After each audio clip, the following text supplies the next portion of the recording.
Are you wondering what to do in your May garden? Well, stay tuned as I walk you through all the do's and don'ts of a May garden.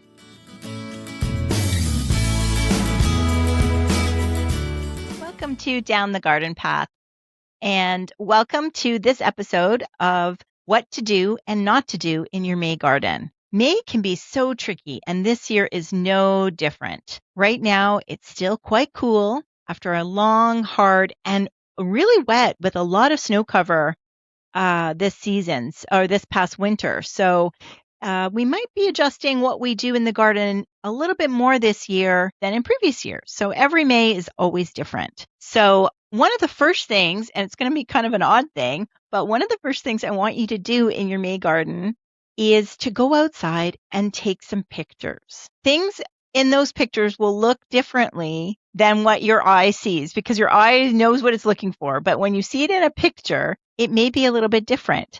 I think in the picture, you may see the gaps. You may see areas where you could add bulbs in the fall. You may see shrubs or perennials that need dividing. Or spots where you need to add something like a focal point, maybe near your front door or beside your driveway or something like that. So oddly enough, one of my first tips is and it's a do go out and take some pictures. And that I'm positive you will refer back to. And I'm probably going to tell you that every month when I walk you through my do's and don'ts, my monthly news and don'ts, but you will thank me. I promise you. Let's start with your perennials. So I'm sure your garden looks like mine. And the beginning of it, May, where you can see where your perennials are, maybe just still peeking up in the soil. And you probably, and I hope you do, have, last year's stems and maybe dead leaves scattered around those perennials. And if we have finally had some dry days and the soil is fine for you to walk in your garden, then go ahead and start removing those. In addition to the soiled moisture, I also look at insect activity. So if you are maybe in a cooler climate and it's still not really warmed up and there's really no insect activity, then go ahead and leave those stems alone for a little bit longer because they're still sleeping and they're sleeping in that stuff that you're about to take out and remove. So for the most part, don't rush the step. There is no hurry. We will get all caught up and our gardens will always be active at the same time. So not to worry. So there's my tips. Check out how much rain have we had, especially after that wet winter. And is your garden safe to step on? Sometimes like I have stepping stones for this exact reason, right? So if you don't, this might be one of the other reasons to take a picture is that you will see where you should add some stepping stones so that you can reach some of your plants. So those who've been listening to me for a while know that my garden goes right to the road. So I was able to clean up a few things because I could still stand on the road and stand on my driveway and reach those stems without actually having to go into my garden. So I can do that for a good amount of plants, but some of the plants, you obviously have to go inside. So therefore I have some stepping stones. So, and like I've said before, trampling on wet soil, there's no hurry, there's no rush, and it's going to do more damage later in the season when we do need the garden to really absorb the rain, as opposed to having it be compressed and have the rain just run off and not be absorbed by the lawn or garden. All right. So that is, a really important thing to consider. When you're ready to do this, if it has warmed up and you do see a good amount of insect activity, little bugs flying around, little bees especially, you'll start to see them wake up. Then go ahead and remove the dead stems from your perennials. A lot of times you don't even need pruners, like they'll just come right up. So, and with the amount of snow we had, I think sometimes they may not even be attached to your plant anymore. You can just pick them up. Early May is also a good time to note any perennials that you may want to divide. You maybe something commonly hostas, often, if you took pictures in the fall, you remember in the fall, some hostas might have overgrown or gotten too big. Some of the other things like salvia any number of perennials can sometimes outgrow their space, and you decide you want to divide them and maybe relocate them to another area of your garden, or you want to pot them up and maybe donate to a friend or neighbor. So that is a very good thing to do in early May, because you want to do it before the plant really gets going, especially hostas, actually, because I find, yes, you can do that later. Yes, you can do it in June and July. You can divide your plants. But in some cases, they tend to get a little leggy then. And when you transplant them, for the first year, they don't look that great. So if you can, and you have the time, and you notice which plants you're considering doing this for, sometimes it's better to do it when they are still quite small. And then they, kind of hit the ground running in their growth as opposed to being interrupted. So not to say you're going to damage it if you do it later. I'm not saying that. I'm just saying this is, a good chance to do it now. If you have peonies, now is a good time to add that peony cage. Even though that peony might still be itty bitty, I know mine are still pretty itty bitty and not really doing much. But if you get that cage or that structure around them now, when they start to grow, and seems like overnight in May, they just go from nothing to a full shrub and then getting ready to bloom in June. So get a jump on that. Try to find some pretty ones. I mean, you can use something as basic as a tomato cage, especially if you have a lot of other plants around it, and that's not going to be really noticeable.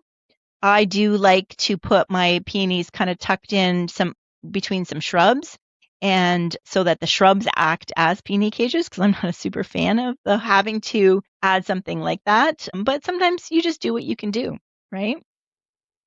So that's all we really need to do for our perennials in May. There really isn't too much. If there's something, let's say climbing or vining in your garden, like clematis, or you have like against a trellis or an obelisk, now's a good time to either add or make sure that is secure before the clematis, or before the vines get going, because sometimes it's harder to fix after the fact. So you can pay attention to a few of those things. So now let's look at shrubs. Now May is a good time to deadhead mostly your paniculata, and get that out, your paniculata shrubs, your hydrangeas. So anything that is more of a woody hydrangea, it's a good time to, like limelight, little lime, quickfire, all of those varieties, go ahead and deadhead them. I personally, you may have cut them back in the fall, but I love leaving them up. I think the seed heads, the dried flower heads look lovely. They look lovely with snow on them. They look lovely in the fall garden as well. So I don't touch my hydrangeas. I just let them bloom and let them just die slowly on the stem, and appreciate that interest in the winter. So this time of year in May, I go around and I do some deadheading and removing those dried up flower heads. Some may have disappeared in the wind, and you're picking them up from the garden, especially with the amount of snow we got this year. But if there's some that are still standing, then go ahead and trim them. And anything that's broken in any of your shrubs, if because of the winter that we had and the amount of snow that we had, you might find under closer inspection that there's some broken branches, maybe where you were shoveling and piling the snow. So now is a good time to just go and do fresh cuts and clean your hydrangea or any other shrub up. With the exception, though, I think that I'll come back to hydrangeas, but I do want to say that if anything is going to bloom in the spring, so we do not want to prune it in May. So lilac, wigelia, spirea, forsythia, if you have it, and it's already probably blooming, and so you do not want to be pruning them before they bloom. Pussy willows, anything that is going to bloom in the spring, we want to wait until after they bloom before we do any pruning, because you will lose that flower for the season. So hold off on those. But something like the hydrangea, which many of us have, and especially if I designed a garden for you, you probably have a hydrangea or two. So all of the varieties of hydrangeas, including Annabelle, which has the reputation of being the floppy one, nothing needs to be cut right back to the ground, including Annabelle. Deadheading is sufficient. if you have mature hydrangeas, let's say 3 or 4 years old, then you might want to start, reducing in size if you'd like. But really, I prefer to do that in the winter, so March, April, early April. So it's not really the time to do it to reduce the height, but you do want to encourage blooming and green inside the shrub, right? We don't want to just have everything on the outside. So May is a good time to go through, and you can prune, which is really technically different than trimming. You can prune about 1/3 of the branches throughout your shrub. And again, we're talking mature shrubs, mature hydrangeas. You can prune about 1/3 of the branches. So every third one. It's easy if you think about it that way. And you want to cut them, I usually would say about 2/3 in length, but you don't want them cut all the same size, right? So cut some a little higher, cut some a little lower. And really when you cut, you really are improving or promoting growth and improving that growth. So, and you're improving that shape of the shrub. You don't want it to just be flowers all on the outside and green on the outside, and when the wind blows and you see inside and it's completely empty. You do want to encourage green right through the shrub. So that's why I suggest doing that. Any other shrub, if you see any other winter damage, like I mentioned, it is okay to go ahead and trim it. But for the most part, there really isn't too much you need to do for the shrubs in your garden. If we look at evergreen shrubs, kind of the same goes for that. So if you see anything, I know with my yew hedge that is near my driveway, it did get a lot of snow and ice on it this year, and I've had to clean up some of broken branches. So if that's the case, then that is fine. We don't want to do any heavy pruning of evergreens, so I'm not encouraging that in May, but it is good to get rid of, because they're going to start to discolor anyway. So if you can do a wander around your yard and see any evergreens that have any broken branches or really yellowing foliage, which probably means there's a broken branch somewhere that might not be very obvious, then you can go ahead and lightly prune, whether it's a ground cover evergreen like a juniper or something like a yew or a boxwood. Boxwood's a whole other issue. If your boxwoods are looking good, then enjoy that while it lasts. And also go ahead and remove any of the broken or damaged from the winter branches. But you don't want to do any harsh trimming or pruning of yews or boxwoods or any other evergreens in May, because they are going to start to leaf out and start to have like a little bit of put out new growth in June. So again, much like the cutting flowering shrubs in May, you lose that bloom later in the month, later in June. Same thing with the evergreens. If you do too much harsh cutting too early, then you won't get that nice new fresh growth on them. So yeah, both shrubs, if you feel, depending on how they performed last year, or if they are, when I keep referring to the amount of snow we received last year, sometimes you might have had to use a lot of salt as well. So maybe that soil is going to be a little dehydrated, a little bit, not the best quality. So you can consider top dressing around those shrubs, especially the ones, maybe near the sidewalk or near the walkway or near the driveway.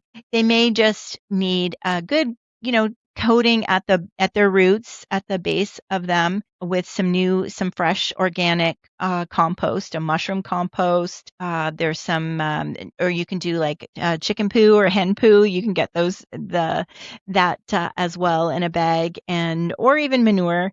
Anything you get in the bag has already been composted, so it's going to be already starting to break down. It's not going to be stinky.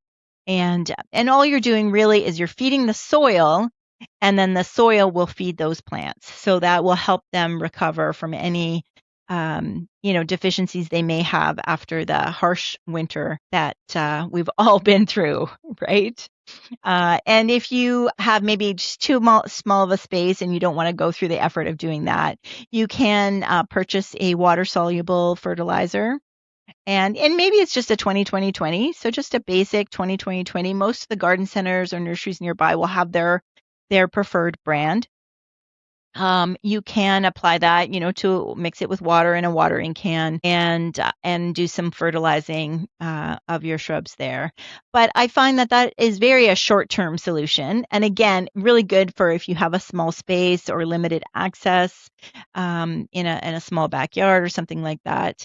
So it certainly works fine, but that fertilizer doesn't really stay in the soil and doesn't really improve the soil. So that's why I prefer, planning for the long haul and really adding something to the soil that is going to improve the soil and the nutrients for those plants for the whole season, as opposed to you having to be on a 2-week schedule of adding water soluble fertilizer to your garden plants. All right. So yeah. So I hope if anyone has any questions, please reach out the show notes of the podcast or the comment section, or reach out to me on social media. I always love helping as much as I can in with your tips for the monthly garden. So please remember that. And so as far as your perennials and your shrubs and your evergreen goes, that's really all you have to do in May. You really don't have to do a lot. Where the work comes in a little bit is sometimes the lawn. And we know you lawn lovers out there like to get out there as early as possible thanks to those crazy commercials. But my biggest advice in May for the lawn is still to be patient. Temperature really matters, and it really dictates what we do so that we don't waste time and we don't waste money. Because why spend money on doing something that it's not ready? The lawn's not ready for it. And for sure, grass seed is the number one thing. People rush out to do grass seed so early in the season. And if you don't believe me when I say that grass seed does not germinate until evening temperatures are 16 degrees. So we're still at 2 degrees right now at the end of April and heading into May, beginning of May. So, and if you don't believe me, you can go ahead, turn over the bag, get out your magnifying glass because the print is so fine, and it will tell you what temperature your grass seed germinates at. So you can verify that. So when it comes to grass seed, you're definitely looking at applying probably much later in May than you think. So it's not something you need to do as soon as that we flip the calendar from April to May, but something that you plan on later in the month, maybe around the May long weekend. But all of it's not really dictated by the date in the calendar. It's dictated by the temperature, especially the nighttime temperature. So if you do have an issue with Japanese beetles, and many people do, you only need to wait till about 10 degrees. And you can water in and apply nematodes to help with those Japanese beetles. And this is a tricky thing because it really depends on what your neighbors do. So if you share a lawn with a neighbor, then see if you can apply on their lawn as well, because, those critters don't know property lines, right? They're just going to go wherever they're going to go. But it is something, it's not a one and done. It's something that you would do as part of an annual maintenance, or quite really biannual, because doing it again in the fall is also beneficial. And chances are you won't get all of them, but you will help kind of keep the population under control. And really, I've got many episodes on my podcast where I've talked about nematodes and how to apply them and what's involved.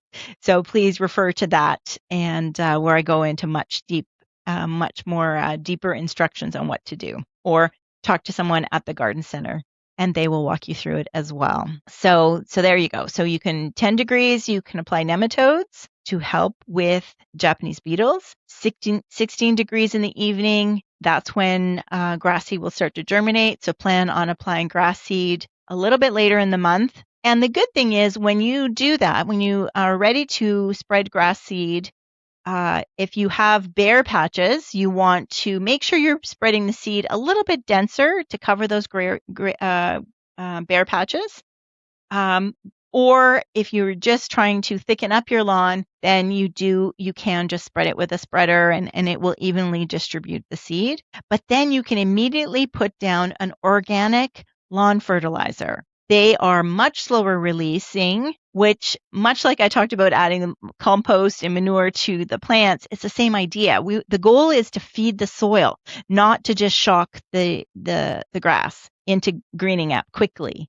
We want to improve the soil, which will get you through a long drought when we know that's going to hit midsummer. So I really prefer to choose an organic fertilizer that is a much slower release than a synthetic that will give you a really quick green up, but there's nothing really remaining in the lawn to help sustain the lawn through those harsh summer temperatures. So consider switching to a more organic fertilizer.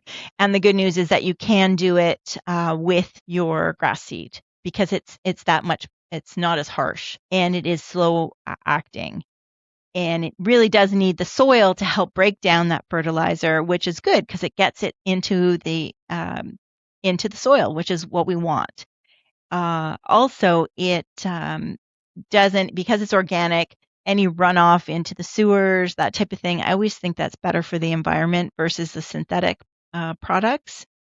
And you do need to water it. So since you're watering your grass seed anyway, which we do want to mention, or you put it down if you're smart enough to put it down or organized enough to put it down right before a rainy day or a rainy weekend, then that's perfect because then you will activate the fertilizer. You will help keep the water helps keep the grass seed in contact with the soil and helps it break down so that it germinates as well. So yeah, and then also organic fertilizer does need the water to help activate it and help it break down to start feeding the soil. So there you go. So that is for our lawn. Don't be rushing out to cut early and don't be rushing out to cut low. There's no reason. I think the higher you can keep the lawn, the better. Let's say you don't need to apply grass seed. Try to keep even your first couple cuts, keep your mower high because we never know when summer really starts, when the heat really starts. And sometimes it happens fast. And if your lawn is really short and that heat and that drought hits, it really is a disadvantage. It really will stunt the growth of the grass. Think about it how the longer your grass is, the height of the grass is actually shading that soil. And so it's keeping its roots cool and it's helping it to get through those rough patches of those droughts and that summer heat. So we don't need to have golf courses on our front lawns. And if you are still attached to your grass, please cut high right from the get-go, right from spring. So there we have it. That should take care of most people's front yards and backyards. And if you are interested in growing vegetables, I've got some tips for you there too. I know many people are considering, growing some of their own food or adding to their food or just taking advantage of some space in their backyards for vegetables. And that's a great idea, especially if you have kids. It's a great way for them to learn how food grows and have them watch it, have them, peel those lettuce leaves off and eat it, that type of things. Many people, and if you've ever been to a garden center on the May long weekend, 95% of people wait until that May long weekend because they think that's when they can get their vegetables and their annuals and their plants for their garden. But really, you can go earlier. And, most garden centers, the beginning of May, as the temperatures start to slowly warm up, they won't have everything because everything comes in at different rates from different growers, but there will be a good selection of things like lettuce and tomatoes and any of the vegetables really that will be in either cell packs or 4-inch pots and sometimes even 6-inch pots. Maybe not so early in May will they be in 6-inch pots. You'll see that kind of the end of May and beginning of June. And it is a good, if you've got a particular variety that you like that you never seem to be able to find, some herbs that sometimes sell out way faster than other herbs. That early May, watch your local garden center. It's okay. Go ahead and purchase those. The key is don't plant them yet. You can purchase them. You can keep them in the garage. for the most part, where it's still cool. You don't want to bring them in the house. They don't need to be in the house. They do not need to be warmed up. They need to stay cool. And on those warm days that warm sunny days, you can it's called hardening off. You can put them outside in the backyard or outside on your front porch so they can grow and get all that light and warmth and sun during the day, but they still may need to come back in the garage at night. So it is a little bit of work, but it's a good way to slowly get them used to your growing conditions, as well as your light conditions, and which are growing conditions, as well as the temperatures, because who knows what the greenhouse, the most garden centers have covered greenhouses at this time of year. And so the temperatures are a little bit different than in our yards. So this is a way that you can, just ease into planting those vegetables. And until after our last frost date, and look up where your last frost date is, but our last frost date in the GTA is about May 20th. So after that, but that doesn't mean we won't get frost after that date. So you definitely need to listen, especially if you're planting a lot. You need to pay attention to that. But you can start after the May long weekend. Start planting if you're planting right into the garden. You can do that. One of the other things in early May when it's still cool is, shockingly, you can still actually spread some seeds outside. There are many things that are cool season and that actually start growing in the gardens in the seeds actually start growing in cooler temperatures, like spinach, lettuce, radishes, beets. They can be sown directly outside in cooler temperatures. So if you do have a couple of containers or maybe an area in your backyard where you want to start growing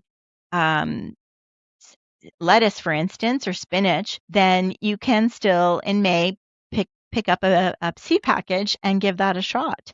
And then we talk about succession planting. So every week, let's say every Sunday, you're going to sprinkle a few more seeds so that and that will help you with continuous crop of that variety. And you may find lettuce can be particularly tricky, and you can grow lettuce. One of the things about those cool season crops, I will mention, is they don't necessarily need the hot sun all summer, all day.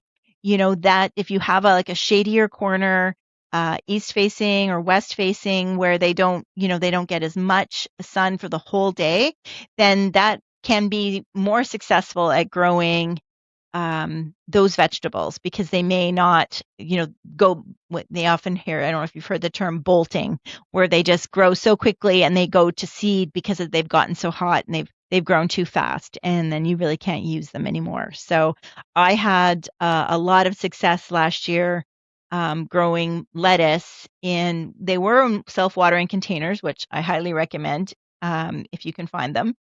And but I had them on the other side of the fence was my tree on the other side of the fence. So they never did get morning or even during the day sun. It wasn't until west sun that they got it. So they got it for good sun, but for a shorter period of time. And my lettuce did great. So I'm really excited. I've actually sprinkled some seeds in that bed at the beginning of the week, and to see how well they start to take. So I'm doing my own little experiment as well. So yeah. So though, and even if you buy lettuce, you can try, the lettuce in the cell packs. You can try planting those out as well, if you'd like, because they do like the cooler season, and they do okay. Like if you have a deck that gets a bit of sun, but not a lot of direct sun, lettuce is kind of cool because you can really, it's an inexpensive one. Everybody uses it, right? Whether you're making a salad or you're putting it on a sandwich. And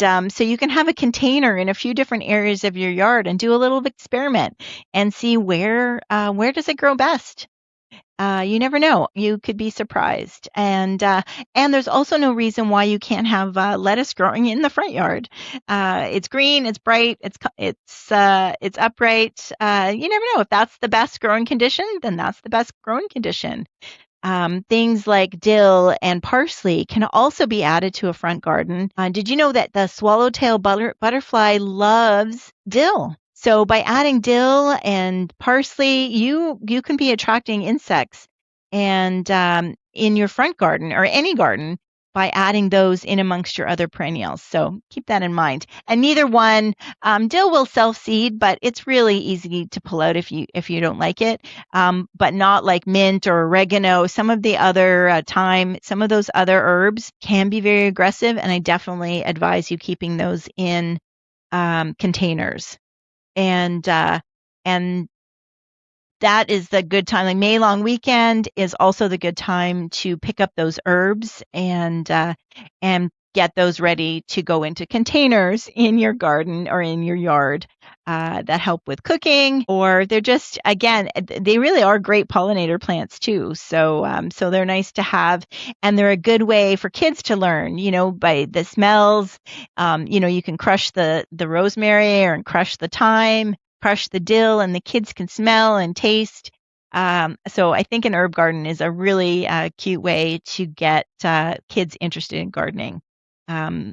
In addition to growing sunflowers, but growing herbs can be a great way. Chives. Did you know chives grow? I mean, most onions are cool weather crops too. You can get them started in cool temperature. But I have been growing chives in a pot over winter for years. It looks sad and dead in the fall and all winter long, and poof. I usually tip all my pots over in the winter, but I leave the chives in, tip the pot over, and just the other day I righted it, and they're starting to grow already. And we can use those. You can cut chives for your potatoes and your vegetables and your cooking all season long. So chives are another great thing, and you can send the kids out with like little kid scissors to cut the chives. So there's so many ways. I wish I should do a whole episode on ways to engage children in the garden, but the May garden is very exciting. So so that is a good thing. And you can set up your hummingbird feeder or your a bird feeder in your yard, which will also help attract interest in the garden for your children if that's what you like. I definitely recommend doing a different kind of grass or bird seed that does not attract squirrels. So that way you don't have to worry about those critters, but you can attract birds to your garden. And a hummingbird feeder is also a lot of fun. Annuals, I know not too many, it depends. Sometimes you buy annuals and sometimes you want to buy the individual plants and create your own containers. A lot of people do that. I've done that. And sometimes you see, you're out and about and you see a container that's already pre-made and it looks great and it seems happy. It probably contains pansies and spring bulbs, then that's perfect. That's a perfect May garden ornament, garden decoration that may not last for the whole season. It may just be a spring container, but that's something you can thoroughly enjoy until, maybe mid to late June when you want to have something that extends the season. I personally tend to not really do a spring one because I feel like spring can sometimes be so short-lived, and I'll wait until I'm ready to do one, at maybe the beginning of June, the end of May, that will then get me all the way through to September, so that I'm just doing it once. But it's really up to you. Hanging baskets will be available, especially around Mother's Day. That tends to be a big gift idea. But keep in mind, you still may need to bring those in the garage in the evenings. So Mother's Day is still usually early in the month, and our nighttime temperatures are pretty chilly. And I definitely advise bringing them in the garage most nights and really keeping an eye on that temperature. And then also often those containers can be fairly small, and usually if it's a big blooming bouquet already, a bouquet of flowers in a container already growing really well in a small, let's say 10-inch pot, I can tell you right now that 10-inch pot is not going to look that good as the summer progresses. There's just no room for those roots, no room for, even if you're fertilizing, there's just not enough room. So if you are you see that deal on those 10-inch pots, maybe just plan on buying an empty, or go buy the recycling at the garden center and pick up a 14 or 16-inch pot and then transplant it into one of those and maybe add a few extra things. And that will get you some really great longevity for the season, because you need really a good amount of soil And I think the growers, want something that's going to bloom fast and quick and be easy to ship. And they're often in those 10-inch pots. And then people say to me, I can't grow anything. It never grows. Nothing ever flowers, or those things never last. And really, it's not you. It's not the plant. It's just, it's not a big enough pot to get it through the whole season. And our growing season is a long one when it comes to one annual in a pot growing, or, there's multiple plants in there, but you know what I mean? There's just not enough soil and not enough space in there for the soil and to hold the moisture and to hold the nutrients in that small space. So that's my little pet peeve about those early available annual flowering baskets. So I hope these tips help you, and this little checklist helps you with your May garden. And I do want to also mention, if you like these tips and you like my suggestions, then please consider checking out my book, Down the Garden Path, a step-by-step guide to your Ontario garden. My co-author and I wrote this book exactly for that reason, that there's so many things to do in the garden, and often people know what to do. It's just the when to do it. So many times I feel bad when people say that something didn't bloom, and that like their lilacs didn't bloom this year because accidentally somebody cut them back. Or that example with the annual hanging baskets, that if those pots were bought on that great deal and then put into a larger pot with more soil and more nutrients, then that gets them through the whole season.